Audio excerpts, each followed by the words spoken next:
Halo.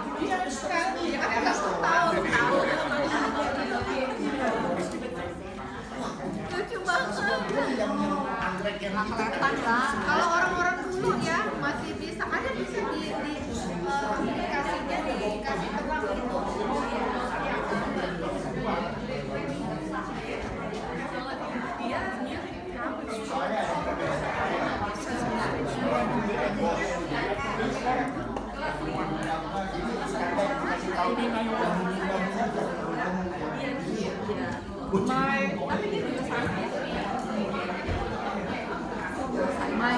Mom counted. Oh, saya ambil Alkitab dulu.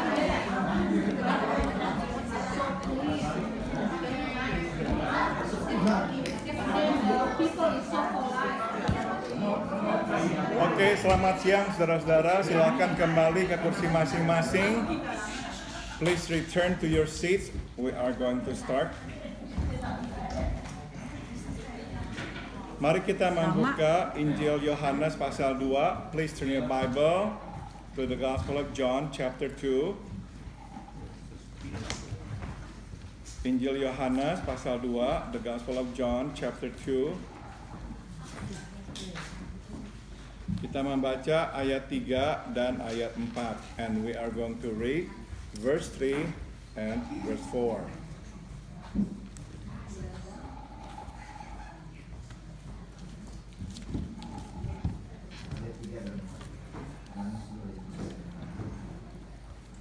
Okay. Mari kita membacanya bersama-sama. Let's read this together. 1, 2, 3. Ketika mereka kekurangan anggur, Ibu Yesus berkata kepadanya, mereka kehabisan anggur. Kata Yesus kepadanya, mau apakah engkau daripadaku, Ibu? Saatku belum tiba. In English, the wine supply ran out during the festivities, so Jesus' mother told him, they have no more wine. Dear woman, that's not our problem, Jesus replied. My time has not yet come. Mari kita berdoa, let us pray. Bapa dalam surga, terima kasih memberikan kami kesempatan membaca firman-Mu. Our Heavenly Father, thank you for giving us this opportunity to read your word. Kami mohon, jelaskanlah supaya kami mengertinya. So we pray, Father, please explain this to us so we'll understand it. Dalam nama Tuhan Yesus kami berdoa. In the name of Jesus our Lord we all pray. Amen. Halaman 30, page 30. In the handout that you have. Itu bunyi apa? Kopi.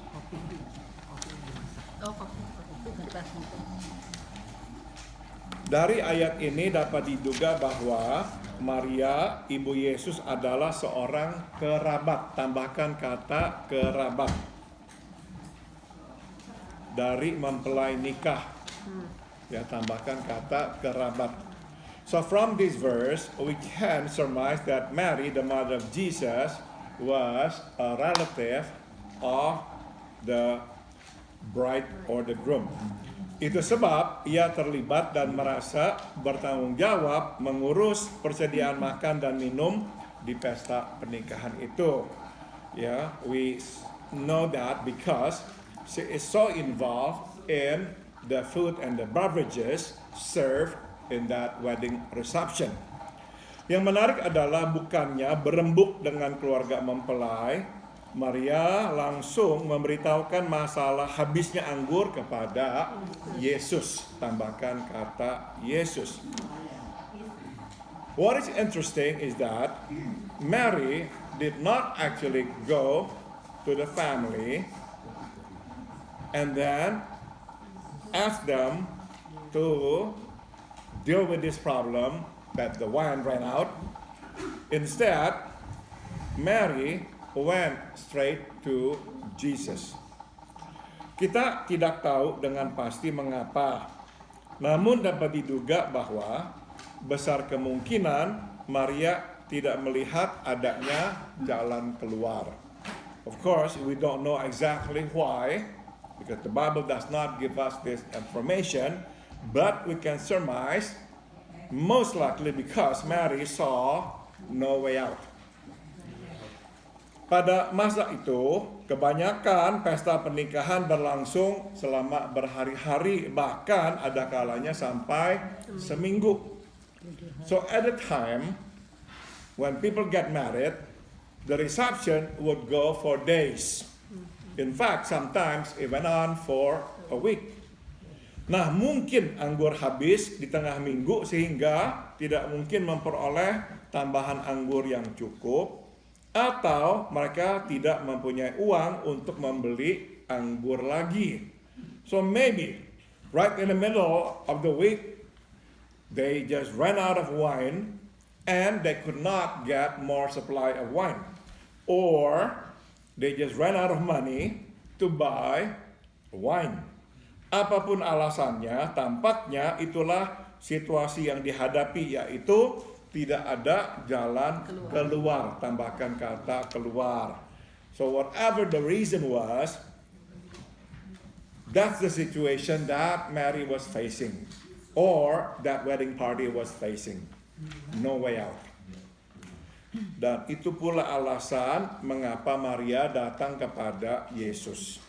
And that's also the reason why Mary decided to go straight to Jesus. Nah, ini coba kita terapkan untuk kehidupan kita ya. Let's apply this to our lives. Kadang kita pun berada di situasi yang sama, di mana kita tidak melihat jalan keluar. At times, we are also in that situation, aren't we? We see no way out. Dalam kondisi itulah kita datang kepada Yesus Tuhan kita dan memohon pertolongannya. And so that's the time. In that situation, we should come to Jesus and ask for His help. Just like Mary went straight to Jesus. Berbeda dari Maria yang dapat melihat Yesus secara fisik, kita tidak dapat. Ya, contrary to Mary, who could see Jesus physically, we cannot. That's true. Namun, ini yang penting untuk kita camkan. Sebagaimana Yesus berada di sana, tambahkan kata sana. Di pesta pernikahan itu, di mana masalah muncul, Yesus pun berada di sini. Tambahkan kata sini. Di dalam kehidupan kita di mana masalah muncul. Ya. What's important for us to keep in mind is this. As Jesus was there in that wedding reception where the problem arose, He is also here in our situation where our problems arise. Saudara, kita meskipun tahu Tuhan itu sanggup menolong dan Dia Maha Kuasa, masalahnya adalah seringkali waktu kita datang kepada Dia, kita tidak sungguh-sungguh percaya Dia itu sanggup menolong. You know, on paper, theoretically, we know God can help us. He is all powerful and He cares for us. But oftentimes, this is what happens. When we come to Him, we don't truly believe that He could help. Nah, jadi yang penting bukan hanya kita mengucapkan kata-kata Tuhan tolong kita, tapi benar-benar bersandar, benar-benar percaya, benar-benar mengharapkan Dia akan menolong kita. So what matters is not the words that we say to Him while we are praying, Lord, please help me. What matters is we depend on Him completely. Lean on Him. Truly believing He can help. Jadi selalu ingat itu. Mari kita lanjutkan. Let's continue. Kenyataan bahwa Maria datang kepada Yesus, memohon pertolongannya itu, menandakan bahwa ia datang bukan hanya kepada anaknya, tetapi kepada anak Allah, tambahkan kata Allah, yang dipercayakan kepadanya.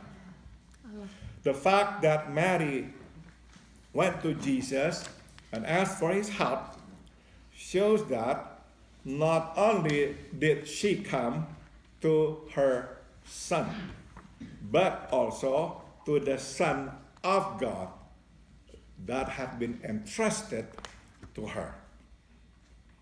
Ia datang bukan untuk memamerkan kuasa putranya, sama sekali bukan.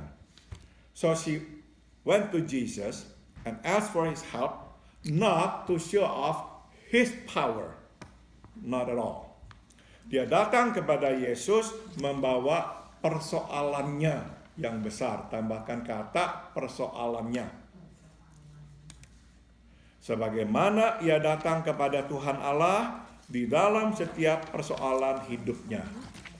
So you see, she came to Jesus bringing her big problem. Just like she came to God the Father with her other problems. Pada saat itu, walau tak terlihat oleh mata jasmania, terjadilah perubahan relasi. Tambahkan kata perubahan. Right at that moment, even though it's not seen by eyes, by naked eyes, something happened. A change in relationship. Dari relasi keluarga menjadi relasi rohaniah. Dari relasi antara ibu dan anak menjadi relasi antara manusia dan Allah. From the familial relationship into spiritual relationship. From relationship between a mother and her son to relationship between man and God. Jadi saudara, ini benar-benar momen yang sangat penting. This is a very important moment. Waktu Maria datang kepada Yesus, memohon pertolongannya di dalam kesulitan yang sedang dihadapinya. Dia bukan datang kepada anaknya, dia datang kepada anak Allah. So when she came to Jesus, asking him to help her, she did not come to him as her earthly or biological son. She came to him as the Son of God. So you see, there is that change of relationship. And this marked the beginning of the new relationship between Mary and Jesus. Dan ini menandakan perubahan relasi. Ini pertama kali terjadinya perubahan relasi. Sebelumnya, dia selalu menjadi mama, Yesus selalu menjadi anak. Tapi mulai detik itu, berubahlah relasi. Dia menjadi umat, Yesus menjadi Allah. Sambung lagi, let's continue. Kita dapat melihat perubahan itu berdasarkan jawaban Yesus. Mau apakah engkau dari aku, ibu? We can see the change of that relationship based on the response that Jesus gave. What does it have to do with me, woman? Saudara, kita udah bahas ya, kata perempuan diterjemahkan ibu dalam bahasa Indonesia. Ini bukan kata kasar, ini kata netral. Ya, jadi perempuan dipanggilnya secara netral itu perempuan.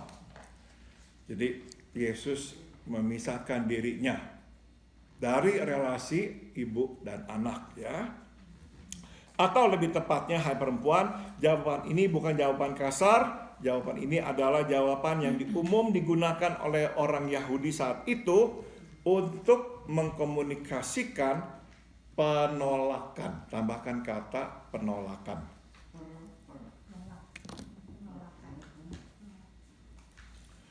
Untuk terlibat atau ikut campur dalam persoalan orang lain. Jadi perkataan what does it have to do with me? Maybe we can loosely translate it. It is none of my business, but it is none of my business sounds rude in our culture, in our context. So it is not that rude, okay? So when Jesus said what he said, what does it have to do with me?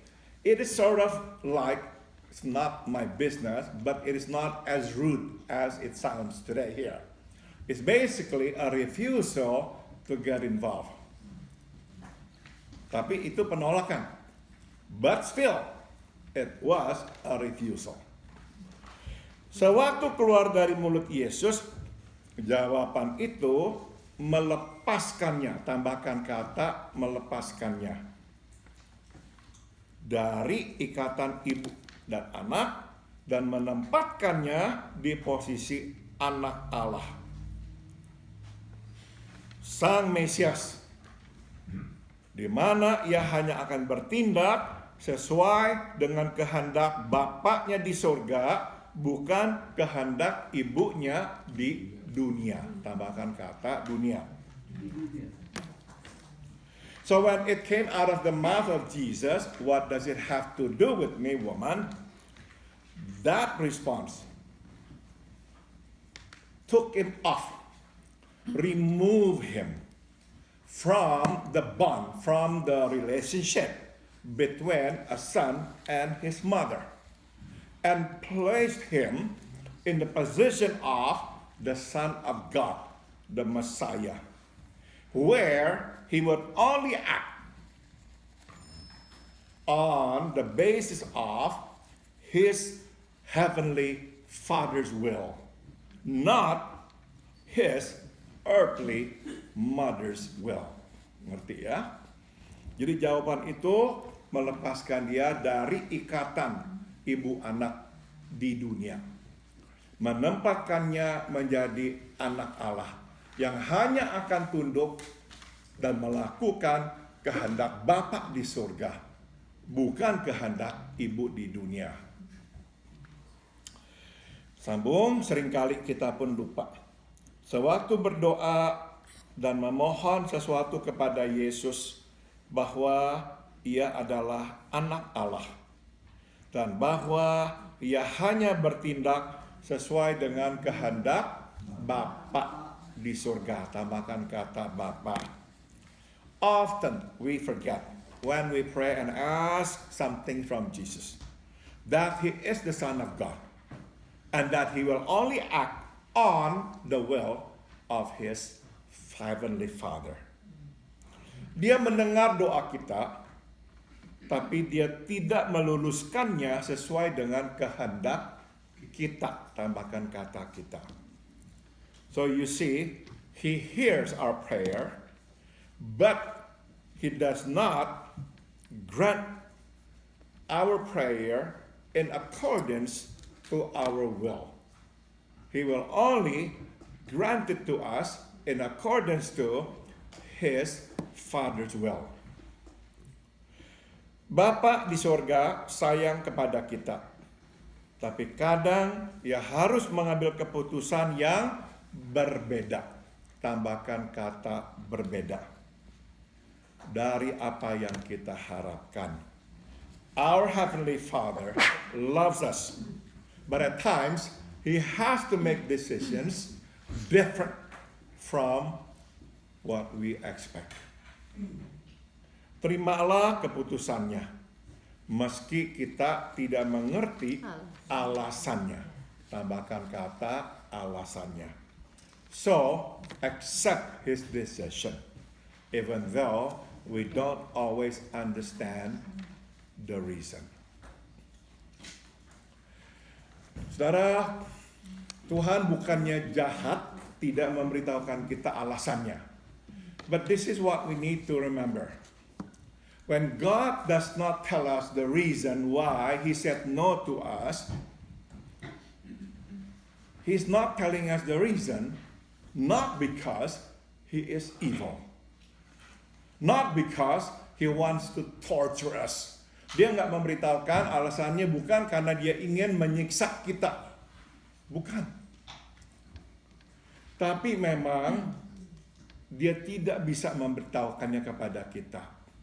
Karena kita tidak akan mungkin bisa mengertinya.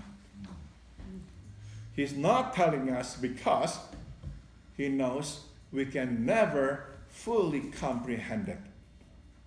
Rencananya terlalu luas untuk kita bisa pahami. Ya, His plan is just so great. It stretches through time, sometimes years, sometimes generations. Yeah, and it covers a huge geography. So we cannot really understand it. So there are the times that God does not tell us why. Saya ingat sekali perkataan dari Papa Corrie ten Boom. Ya, dalam salah satu bukunya Corrie ten Boom itu bercerita, papanya pernah memberikan nasihat bahwa Tuhan kadang-kadang tidak memberitahukan kita kenapa Dia melakukan sesuatu, karena memang kita tidak siap untuk mendengarnya. Dan Dia hanya akan memberitahukan sewaktu Dia tahu kita siap. Yeah, he said this to her. There are times that God will not tell you the reasons why He does certain things. And He will only tell you when you are ready. Jadi Dia mengajarkan kepada anak-anaknya, tunggu dan terima. So He always taught His children, wait and accept. Kita nggak mengerti, tidak apa-apa. Kita terima dan kita tunggu. Mari kita akhiri, let's conclude this. Yesus berkata kepada ibunya, saatku belum tiba. Jesus said to His mom, my time has not yet come. Kata saatku menunjuk kepada saat di mana Allah Bapa menyingkapkan siapa diri Yesus yang sesungguhnya, bahwa Ia adalah Mesias, tambahkan kata Mesias, yang dinanti-nantikan. The time, or the term my time points to the time in which God the Father will reveal who Jesus truly is. That He is the Messiah that the people or Israel has been waiting for. Sebagai seorang yang saleh, menantikan kedatangan Mesias, Maria ingin melihat Yesus menyatakan dirinya secara terbuka. As somebody, a godly woman of Israel, who had been waiting for the coming of the Messiah, Mary had been dying to see Jesus reveal Himself. Hanya dia yang tahu, dengan Yusuf, bahwa anak ini bukan anaknya. Anak ini lahir dari Roh Kudus. Only she and her husband who knew that this son was not of her, but of the Holy Spirit. It only came through her. Jesus only came through her, but not of her. Jadi saudara, hari lepas hari dia besarkan Yesus, sampai udah remaja, sampai udah mulai besar, dia menanti-nantikan kapan anak ini akan menyatakan dirinya sebagai Mesias. So it makes perfect sense, as a godly woman who had been waiting for the coming of the Messiah, to wait and wonder, when will you reveal yourself, oh Jesus? Tapi tidak kunjung datang. Sudah umur 30-an sekarang, kok masih belum menyatakan dirinya. He's already 30 years old, so Mary was wondering, when will you do this? That's why she was sort of like pushing him. Now is the time. So when she said that, please do something. Now is the time. Jesus had to draw the line. No. I don't go by your time. I go by my Father's time. Saya tidak mengikuti waktumu. Saya mengikuti waktu Bapakku di sorga. Dan waktu Bapakku di sorga belum tiba. Ini nanti kita akan bahas minggu depan karena menarik sekali ya pembahasan berikutnya ini ya. Tapi ini poinnya jadi saudara-saudara ya. Yesus mengatakan saatku belum tiba. Inilah pergumulan kita pula.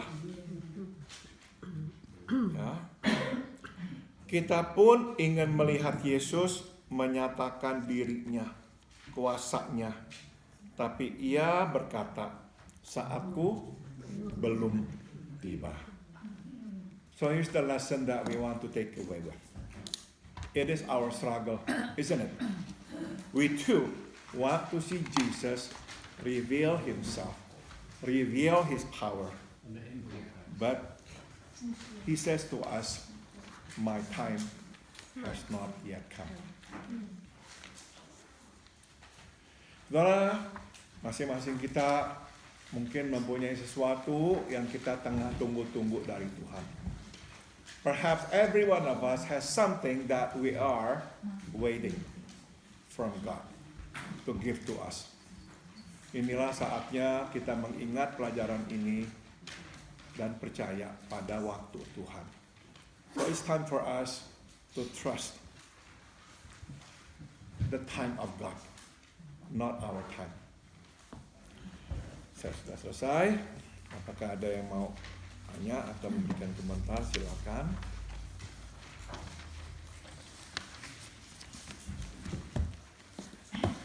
Oke, kalau nggak ada.